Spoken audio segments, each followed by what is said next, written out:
PBB telah membuat Sustainable Development Goals atau SDGs yang berisi 17 tujuan dan 169 target. PBB memiliki beberapa fokus sustainability, salah satunya fokus energi yang terjangkau. Kebutuhan energi akan terus meningkat seiring meningkatnya jumlah penduduk, dan sumber energi yang digunakan jumlahnya terbatas sehingga perlu dicari dan mulai digunakan energi alternatif yang lebih berkelanjutan demi masa depan. Berdasarkan kebijakan Sustainable Development Goals nomor 7 untuk membantu mewujudkan cita-cita Indonesia pada bidang energi terbarukan di tahun 2045, kami menggagas suatu inovasi, yakni pembuatan bioetanol berbahan dasar mikroalga berjenis Chlorella sp. Di sini kami menampilkan poster pembuatan bioetanol berbahan dasar Chlorella sp. Ada beberapa alasan yang melatar belakangi gagasan inovasi kami. Ya, yang pertama, tingginya angka penggunaan bahan bakar fosil dapat menimbulkan masalah yang cukup serius. Diprediksi cadangan minyak bumi hanya akan bertahan sampai akhir abad 21. Hingga saat ini, sumber energi utama di Indonesia yang digunakan untuk menggerakkan alat transportasi, peralatan industri, pertanian, dan rumah tangga masih menggunakan bahan bakar minyak yang berasal dari fosil. Ketergantungan terhadap energi fosil, terutama minyak bumi, di Indonesia masih sangat tinggi. Hal tersebut menyebabkan Indonesia berada dalam kondisi krisis energi. Dalam mengurangi ketergantungan terhadap energi fosil, khususnya bahan bakar minyak di Indonesia, maka sangat diperlukan upaya peningkatan pemanfaatan energi alternatif yang dapat diperbarui dan juga ramah lingkungan sebagai pengganti minyak bumi agar pergerakan di bidang industri dan transportasi terus beroperasi.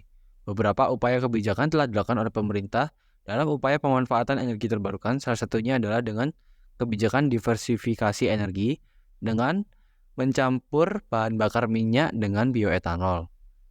Di Indonesia, pembuatan bioetanol banyak menggunakan bahan baku tumbuhan pangan yang mengandung pati seperti jagung dan umbi-umbian. Namun, penggunaan bahan baku pati dan umbi-umbian untuk produksi bioetanol mendapat banyak tantangan, sehingga dinilai kurang efektif. Oleh karena itu, diperlukan bahan pengganti yang dapat dijamin pasokan keberlanjutannya sebagai bahan baku bioetanol. Chlorella sp merupakan jenis mikroalga yang memiliki kandungan karbohidrat sebesar 12% hingga 17%. Selain itu, dari segi pertumbuhan, mikroalga jenis Chlorella sp termasuk salah satu jenis mikroalga yang memiliki laju perkembangbiakan yang cepat sehingga sangat berpotensi sebagai pengganti bahan baku pembuatan bioetanol.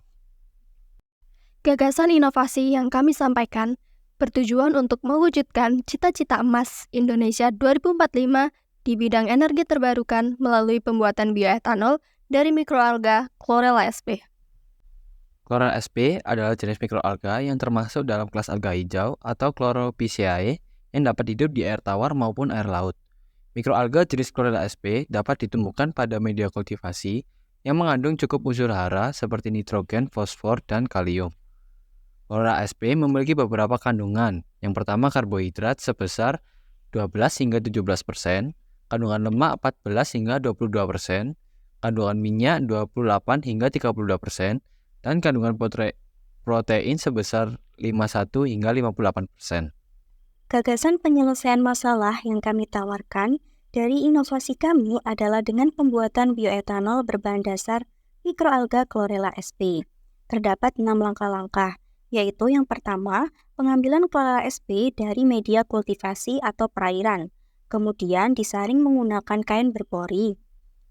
Dan setelah itu ditimbang untuk mendapatkan atau mengetahui massa basa dari Chlorella sp. Setelah itu dikeringkan dengan bantuan oven.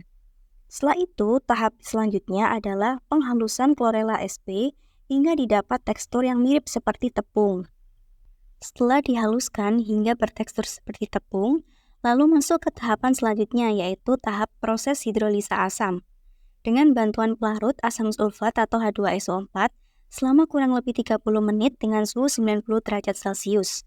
Proses hidrolisa asam adalah proses penambahan asam dengan suhu tertentu dan waktu yang ditentukan dengan tujuan menghasilkan monomer gula dari polimer selulosa dan hemiselulosa. Setelah itu, masuk ke tahapan penaikan pH dengan bantuan atau penambahan larutan natrium hidroksida atau NaOH. Mengapa perlu dinaikkan pH-nya? Karena pada proses fermentasi, bakteri ragi tidak dapat hidup dalam keadaan pH yang rendah atau terlalu asam. Maka penambahan larutan basa kuat atau NaOH di sini digunakan untuk menaikkan pH-nya sehingga bakteri dapat hidup pada proses fermentasi. Kemudian masuk ke proses fermentasi dengan menggunakan bantuan ragi Saccharomyces cerevisiae. Sampel dimasukkan ke dalam wadah dan ditutup rapat dengan aluminium foil. Wadah tersebut kemudian diinkubasi pada suhu 27 derajat Celcius sampai 30 derajat Celcius selama 3 hingga 7 hari. Setelah proses fermentasi berakhir, biasanya kadar etanol yang dihasilkan hanya mencapai 6-9%, sehingga untuk memperoleh bioetanol dengan kadar alkohol atau etanol 94% perlu dilakukan proses lainnya, yaitu proses distilasi. Di sini, distilasi yang dilakukan adalah distilasi bertingkat untuk memisahkan bioetanol dari kelebihan air pada suhu 70 derajat Celcius sampai 90 derajat Celcius selama 1 jam. Distilat dari hasil distilasi tersebut ditampung dalam Erlenmeyer, kemudian diukur volumenya, dan diuji kadar etanolnya dengan kromatografi gas. Bioetanol memiliki sejumlah keunggulan dibandingkan bahan bakar konvensional.